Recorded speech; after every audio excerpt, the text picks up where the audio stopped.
Jetez l'ancre vous est présenté par Boisvert Marine. La saison estivale commence ici. Par les concessionnaires Yamaha du Québec. Et par Naviglou, l'ultime protection hivernale.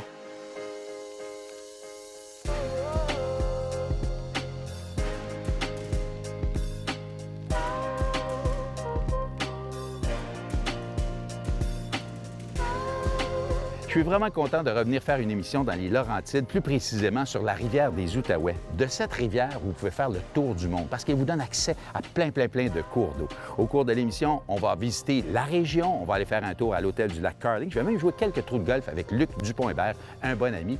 Et bien sûr, on va vous faire découvrir cette belle marina, l'Anse à Martha.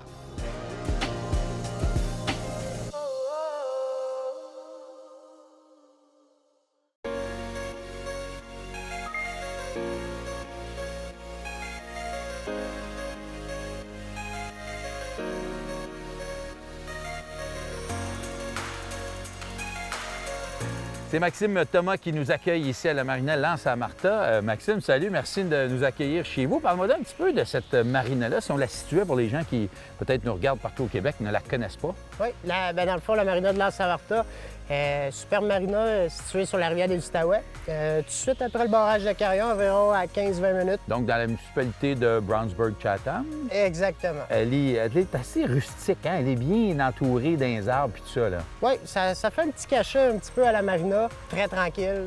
C'est environ 85 bateaux ici à quai. On retrouve toutes sortes de modèles, donc on peut passer des cruisers. J'accueille jusqu'à 55 pieds environ. Quand même, ouais. Puis je prends des pontons, je prends tout.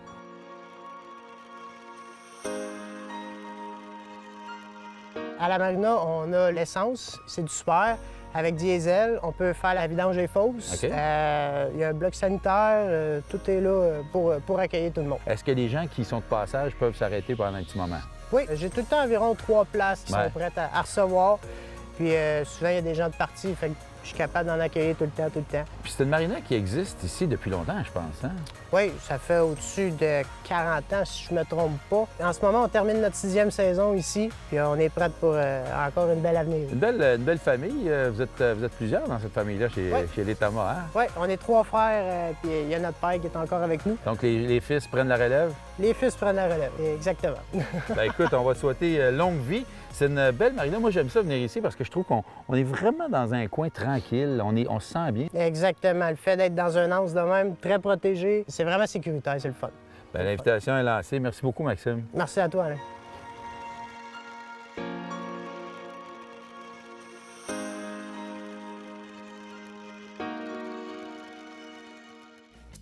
La chronique Bateau est une présentation de Boisvert Marine. Je suis accompagné de Pierre-Olivier de chez Boisvert Marine qui nous parle de la gamme GT, Gran Turismo de Beneteau. Il y a une gamme assez impressionnante. Exactement. La gamme Gran Turismo, ils font le GT32, GT36, GT41 et GT45.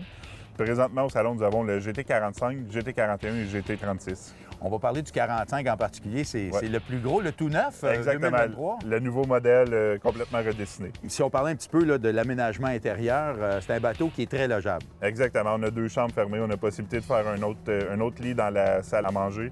Vous avez tout le cockpit en haut qui est tout vitré, qui est fermé au complet aussi, qui peut accommoder plusieurs gens. Oui, on voit ça de Beneteau. Leurs bateaux sont très ouverts. Hein? On aime ça voir à l'extérieur, puis on le sent dans ce bateau-là. Exactement.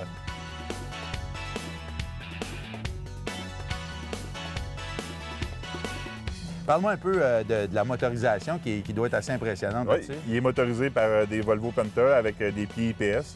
On a l'option du Dynamic Positioning System dessus pour langue virtuelle. Ouais. Il est complètement équipé.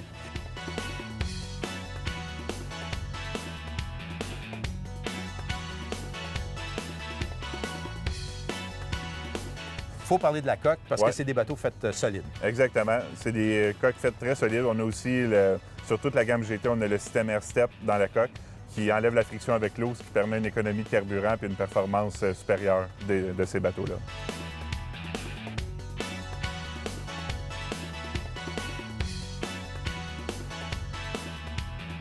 Écoute, un beau bateau pour partir à l'aventure parce que ça peut prendre la mer, ces bateaux-là. Exactement. C'est des bateaux de mer, donc il n'y a aucun problème à prendre la mer. On passe ensemble? Allons-y. Merci, P.O. Merci, Alain.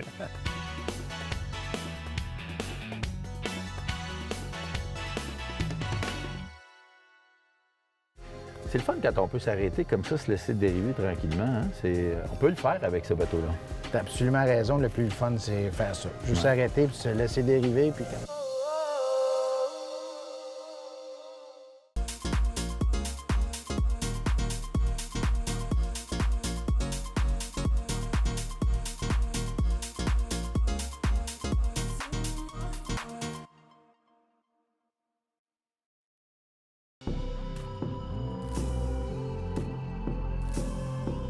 Toujours un bonheur de rencontrer un maire d'une municipalité, surtout aussi jeune. Kevin Maurice, merci de nous accueillir chez vous. Bonjour, M. Cyr. Si on situait les gens, où est-ce que vous êtes, Brownsburg-Chatham, exactement? Brownsburg-Chatham, c'est une des 9 municipalités de la MRC d'Argenteuil. C'est une très grande municipalité de 250 km² approximativement, à 2 km près. Là. Ah ouais. On part de Pine Hill, qui est dans les montagnes. On tombe à Brownsburg, dans les noyaux villageois et Chatham, et on arrive sur le bord de la rivière des Outaouais. Là. Une petite municipalité, combien d'habitants? Approximativement 8000 habitants. OK. On a des saisonniers, on a du temps plein, bien sûr. Fait que c'est sûr que la population est croissante dans la saison estivale. Puis en plus, vous avez cet accès-là direct à la rivière, une ville de plaisance aussi, parce qu'il y a beaucoup de gens qui ont des bateaux. Bien oui, effectivement. Donc, une marina au camping municipal de la ville de Brownsburg-Chatham, mais aussi la marina, qui est une entreprise privée de Thomas Marine, Oui. qui est la deuxième marina, l'Anse-à-Martha de la ville de Brownsburg-Chatham. C'est sûr qu'on promouvoit beaucoup le nautisme ici à Brownsburg. Quelqu'un qui arrête ici en bateau veut aller au centre-ville de Brownsburg-Chatham. Il y a des choses à voir, il y a des épiceries, il y a des restaurants, j'imagine. Effectivement, on a le noyau villageois de Chatham, mais sur le long de la rivière, là, on a 4 municipalités quand même à voir. C'est sûr que le noyau où on va pouvoir aller plus chercher là, l'épicerie, les restaurants, etc. Donc c'est beaucoup plus densifié, condensé. Ça va être à Grenville-Village, qui se trouve à peu près à 10 minutes, 8 minutes, même pas. Là. OK. Donc, vraiment tout pour le plaisancier pour s'arrêter ici puis passer un bon moment. Certainement. Il y a même une route de vélo ici. Oui, la Véloroute, un projet piloté par la MRC d'Argenteuil. C'est une très belle place. Ben oui. On peut s'arrêter, débarquer les vélos, aller se promener un peu sur terre, faire du vélo, voir du beau paysage. Notre indice de canopée est très élevé. Hein. Ah Fait que oui? c'est sûr que vous ne verrez pas des gros buildings. Vous allez voir des petites On aime maisonnettes, ça. des arbres, des oiseaux chanter, mais ça ne sera pas une ville densifiée. Là. Une ville très dynamique à l'image de son maire. Merci beaucoup, M. Maurice. Merci, M. Cyr. Un plaisir. Quand j'ai su que je m'en venais tourner ici à l'Anse-à-Martha, j'étais doublement content. Premièrement, parce qu'on vient dans une belle région et sur la rivière des Outaouais que j'aime beaucoup, mais surtout parce que je m'en venais à la marina de mon ami Patrice Roy et de sa femme Terry, mes amis depuis 20 ans. Salut, mon Pat. On va faire de la TV ensemble, Pat. C'est Ah ouais? drôle, ça? Ah oui, c'est la première fois en 25 ans. À 25 ans qu'on se connaît, puis on n'a jamais fait de TV ensemble. Puis là, ben, on va aller faire un tour sur ton bateau. Oui. J'ai fait un tour l'année passée sur ton bateau. J'adore ton bateau. On a même parlé de l'acheter un ensemble un moment donné, Pat puis moi. Ça s'en vient. Ça sent bien. On va travailler là-dessus.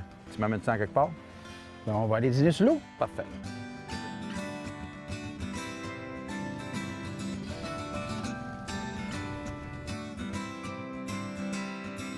T'as 2-3 spots pour le lunch? Oui, bien souvent, on va dans la rivière Rouge. Oui. On va s'ancrer là. Ou dans la baie des Attacas. Je vais te laisser conduire. T'es trop fin. Mais tu me diras où aller, par exemple, parce que la baie des Attacas, je ne sais pas ce que c'est, moi. Pat, parle-moi de ton magnifique bateau. C'est-tu ton premier? C'est pas mon premier bateau, c'est mon premier yacht. OK. C'est un Bayliner 3270 1985. Et puis à date, on aime beaucoup. Ouais. C'est notre 4e été. Puis on adore Ouais. voyager sur l'eau. Moi, j'ai un petit peu de mal de mer. Puis les trawlers, à comparer aux weekenders, c'est que tu vis à la hauteur du pont. Alors, tu as des fenêtres qui font tout le tour. Tu peux voir, je suis pas dans la cale. C'était une des grosses raisons pourquoi j'ai choisi ce bateau-là. La baie des Attacas, il y a beaucoup de monde qui vont s'ancrer là pour passer la soirée. C'est une baie qui est quand même assez calme, à l'abri des vents. Quand le monde passe la nuit, souvent, ils vont quitter la section de la rivière Rouge puis s'en aller s'ancrer dans ce côté-là pour être protégé contre le vent.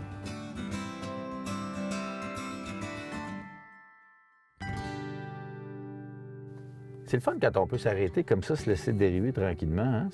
On peut le faire avec ce bateau-là.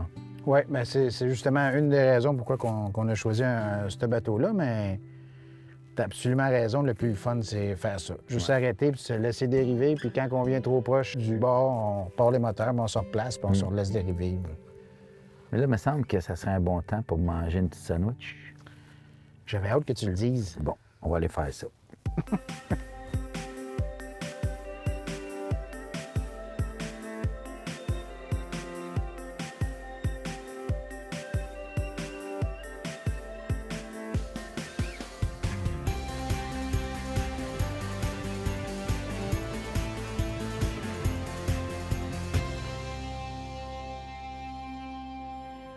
Cette chronique vous est présentée par April Marine, le leader en assurance de bateau. Un bonheur de rencontrer Stéphane Bernard de chez April Marine pour nous parler d'expertise maritime. Qu'est-ce que c'est, ça? Eh bien, merci Alain. Oui, en effet, l'expertise maritime, pour faire simple, c'est un peu comme quand on achète une maison ici au Québec. On peut la faire expertiser pour avoir un œil de l'expert et un œil externe. Eh bien, c'est exactement la même chose pour les bateaux. Est-ce que tu peux m'expliquer le rôle de l'expert? Oui, tout à fait. Alors en fait, le rôle de l'expert, ça va être surtout de déterminer la valeur du bateau et son état général, en fait. C'est surtout ça. Qu'est-ce que l'expert va regarder pour faire son expertise sur un bateau? Eh bien, c'est une bonne question. On va demander à ce que le bateau soit sorti de l'eau pour avoir un visuel global du bateau, et il va regarder tout ce qui est quilles, safran, donc les éléments qui sont sous l'eau. Après, il va regarder tout ce qui est passe-coque, donc c'est ce qui va permettre de pouvoir rentrer l'eau dans le bateau, et c'est essentiel du point de vue sécurité. L'humidité dans la coque. On va avoir des risques d'osmose également. Et puis après, pour les bateaux moteurs, j'ai envie de dire, plus particulièrement ici au Québec, la majorité des bateaux moteurs, on regardera les bellots au niveau du pied moteur. OK. Et j'imagine que pour un assureur, c'est assez important, ça. Eh bien, complètement, parce que nous, notre mission première, ça va être la sécurité de nos assurés et des plaisanciers. Donc en fait, si le bateau est en bon état, on va valider avec l'expert et on va pouvoir bien l'assurer. Si l'expert nomme des recommandations, dans ces cas-là, on demandera en fait à ce que le client fasse les travaux pour pouvoir être assuré avec nous. Stéphane, ça vient avec un coût, par contre, faire une expertise. Eh ben oui, exactement. On dit que ça peut coûter jusqu'à peu près 1% de la valeur du bateau. Alors après, les clients qui achètent des bateaux d'une certaine valeur, ils sont très à l'aise de faire une expertise parce que ça va les réconforter dans leur achat et d'avoir un œil autre que le propriétaire du bateau. Stéphane, de judicieux conseils. Il faut vraiment bien protéger son investissement et bien l'assurer également. Exactement, c'est impératif. Merci beaucoup. Merci Alain. J'aime ça m'arrêter pour voir comment ça fonctionne un traversier. Il y a beaucoup de Québécois qui ne savent pas ce que c'est un traversier et à quoi ça sert. Normand, si tu nous expliquais un petit peu ton opération ici.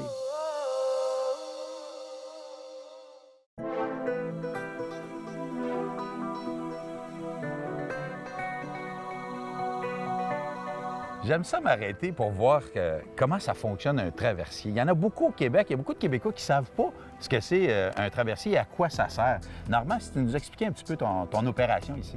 Ici, on sert de pont. Où est-ce qu'il n'y a pas assez de véhicules pour qu'on puisse construire un pont, étant donné les coûts, mais où est-ce qu'il y a besoin d'avoir quelque chose qui traverse la rivière quand même. Pour situer les gens, vous êtes juste à côté là, de la centrale de Carillon. C'est ça, on est juste en aval de la centrale. Tu peux venir n'importe quand, tu n'as pas besoin de réservation. Non, nous, on marche selon la formule premier arrivé, premier servi. Fait que quand on arrive, s'il y a 5-6 autos, ça va bien, tout le monde embarque. Puis s'il y en a 12, il y en a qui attendent la traverse suivante. OK, puis c'est pas des longues traverses, j'imagine. Avec le temps d'embarquement, de débarquement, on parle de 6 à 7 minutes pour faire un aller. Donc c'est une business qui roule, j'imagine, l'été seulement?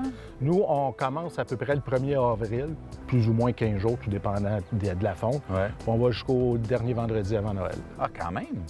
Parce que ça gèle pas... Ça gèle pas assez pour nous empêcher de fonctionner. Je trouve ça intéressant de voir que ce sont des femmes qui sont capitaines sur le traversier. Oui, on a 3 femmes qui travaillent sur le traversier. On en a 2 qui ont des brevets de capitaine. Puis on a une qui est seulement matelot, mais si elle veut, elle va pouvoir devenir capitaine éventuellement. Bien, écoute, merci beaucoup de toute cette information-là. Puis si vous avez jamais essayé ça en traversier, essayez ça, c'est le fun. C'est cool. Merci, Normand. Bienvenue.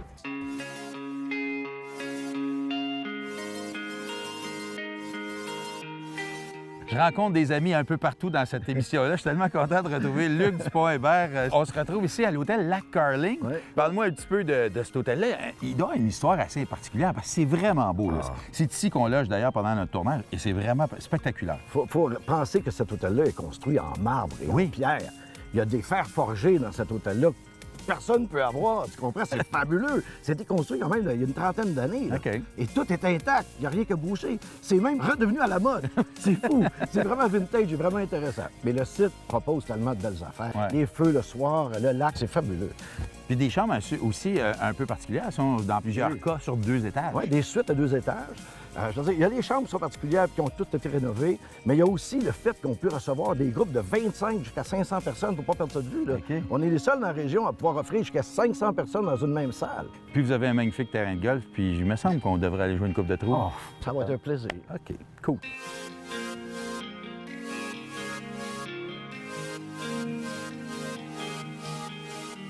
beaucoup de plaisanciers qui aiment le golf, j'en suis un. Assez maniaque de golf, je te dirais. Puis t'en as un beau ici, les gars. Oui, c'est sûr. La destination du Golf Lac Carling, c'est exceptionnel. Il n'y a pas un trou pareil. Tu sais, c'est une vieille histoire, le golf. Ça fait 60 ans qu'il est ici, ouais. quand même. Wow. Et les modifications qui ont été apportées ont fait en sorte qu'on a amélioré le parcours pour le rendre encore plus accessible. C'est vraiment une destination fabuleuse pour les golfeurs. Puis la qualité du terrain, on le voit, elle est magnifique. L'entretien est sur la coche, comme on dit. Oui. Puis, en tout cas, il y a des trous qui sont impressionnants. Hein? Oui. On a des beaux défis. Les par 3 sont exceptionnels. On est dans le haut de la montagne. Souvent, tu es surélevé pour partir ta balle. Il y a des beaux trous. Puis je vous inviterai à aller voir le 18e, qui est notre dernier trou, qui est un trou signature. C'est un petit îlot, une petite rivière qui contourne. En tout cas, un beau terrain, une belle découverte. Il faut que les gens viennent faire un tour ici, voir ça. Puis on va aller voir le 18, tiens. Oui. Regarde, c'est Go. beau. Go! C'est bon. Hey, merci, hein? Ça fait plaisir. Merci beaucoup. Venez nous revoir. Vraiment, là, c'est un beau terrain de golf. Puis toute l'ambiance ici avec l'hôtel, puis tout ça, là. Tu sais, il y a une petite équipe, mais Ouais. qui est tissée serrée, comme on dit. Ouais. On essaie de donner une expérience client fantastique. Merci, Luc. Au plaisir. Vraiment cool. Merci. Ciao. Cette capsule équipement vous est présentée par Atmosphère, le meilleur du plein air. Cette semaine, en compagnie de Simon, on parle de vêtements isothermiques, les bons vieux wetsuits, comme on dit en anglais. Il y en a vraiment de tous les styles et toutes les épaisseurs même, je pense. Exact. Donc, on va choisir un wetsuit selon la température de l'eau puis notre format de corps, évidemment. Il faut que ça soit ajusté. Le but là-dedans, c'est d'avoir une épaisseur qui est plus épais, plus la couche d'eau entre notre corps et le wetsuit va se garder à une température qui est confortable. OK. Donc, il va y avoir 2 chiffres sur le wetsuit. En soi, il va y avoir, disons, un 4-3 qui est 4 mm au niveau des organes vitaux et 3 mm au niveau des articulations. Ce qui fait que c'est mobile au niveau des articulations, mais qu'on garde la chaleur aux endroits importants. Donc ça, c'est la première chose, des petits chiffres à regarder. Ouais. Ensuite, il y a le format. Il faut qu'on soit C ajusté. Oui. Ça ne sera pas lousse, Non. parce qu'on veut garder l'eau entre notre corps et le wetsuit. Pas Donc, toujours chic pour certaines shapes comme la mienne. là. exactement.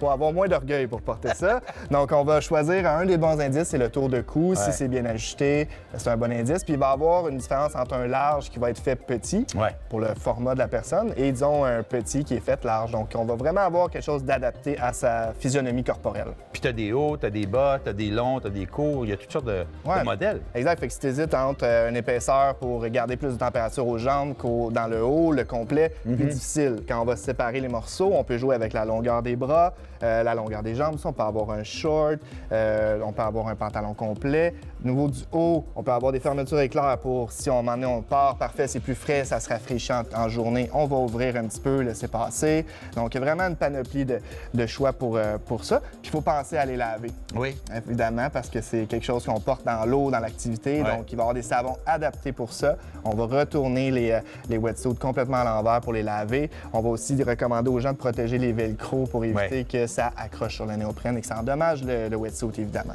Toutes sortes de bons conseils, encore une fois. Merci beaucoup, Simon. Ça fait plaisir, Alain. Merci. Quel bonheur de pouvoir partir en bateau comme ça par une belle journée ensoleillée. Une des belles journées, Sébastien. Ouais. Est-ce que c'est tout le temps calme comme ça ici? Pas tout le temps.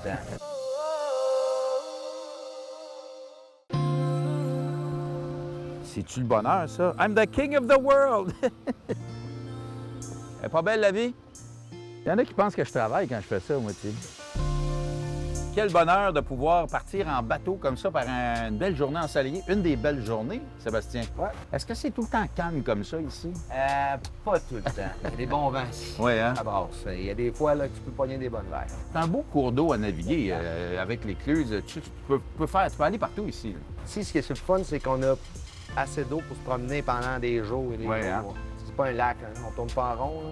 Pourquoi tu as choisi l'Anse-Saint-Martin? T'es-tu un gars de la région? T'es-tu un gars du coin? Moi, j'étais un gars du Saint-Colomban. OK. Puis, dans le fond, Maxime, je le connais beaucoup. J'ai fait sa maison. Ah!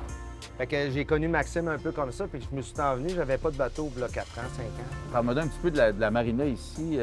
Donc, tu as choisi ça parce qu'évidemment, tu connaissais... Je connaissais Maxime, Ouais. mais depuis 4 ans, je me suis fait des nouveaux amis aussi. Ouais. On se fait des soupers, des parties. Puis là, toi, t'as pas de problème, tu jettes l'angle, On puis... jette l'angle, on dort là de la nuit. Le bonheur. C'est la paix. C'est notre petit paradis qu'ils disent. Là. C'est un chalet ambulant qui bouge. Ouais. Parle-moi de ton bateau. C'est un Maxum. C'est un Maxim 30 pieds, OK. très belle forme. Ben oui. Mais en bonne condition, parce qu'il faut dire l'année, c'est un 2000. C'est un 2000. Wow! C'est un bateau de 20 20 ans. Hey, hein? Plus de 20 ans. C'est 22 ans. Mettons qu'on veut l'essayer un petit peu. Ouais. On l'essaye un petit peu? On peut. OK. On va être là. Vas-y. OK, c'est parti. Hop, les bouteilles. On va essayer de ne pas perdre la casquette. Ouais.